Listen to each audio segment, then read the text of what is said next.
আবহাওয়ার খবর জানতে চলে যাচ্ছি সহকর্মী ফারিহা সাজনীনের কাছে। ফারিহা, আজকের আবহাওয়া নিয়ে আপনার কাছে কি তথ্য আছে, বিস্তারিত আমাদের জানান।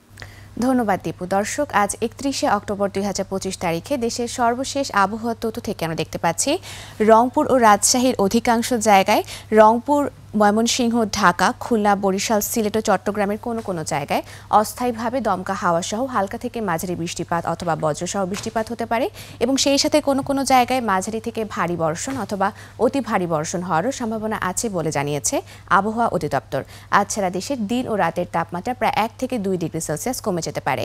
বর্তমানে বিশেষ কিছু অঞ্চলের তাপমাত্রা যদি আমরা দেখে থাকি তাহলে সিলেটে রয়েছে 28 ডিগ্রি সেলসিয়াস, ঢাকা, কুমিল্লা, বরিশাল ও খুলনায় রয়েছে 29 ডিগ্রি সেলসিয়াস, রংপুরে রয়েছে 23 ডিগ্রি সেলসিয়াস এবং রাজশাহীতে রয়েছে 27 ডিগ্রি সেলসিয়াস। গতকাল সর্বনিম্ন তাপমাত্রা রেকর্ড করা হয়েছে রংপুরের তেঁতুলিয়াতে, যা 22 ডিগ্রি সেলসিয়াস, এবং সর্বোচ্চ তাপমাত্রা নরসিংদীতে, যা 35.9 ডিগ্রি সেলসিয়াস।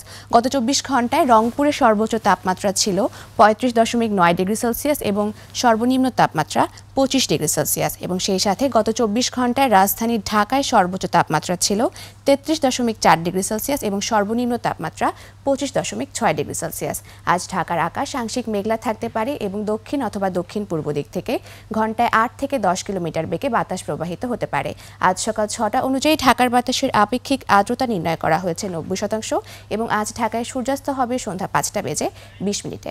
দর্শক, এ ছিল আমাদের আজকের আবহাওয়ার তথ্য। ফিরে যাচ্ছি দীপুর কাছে। দীপু।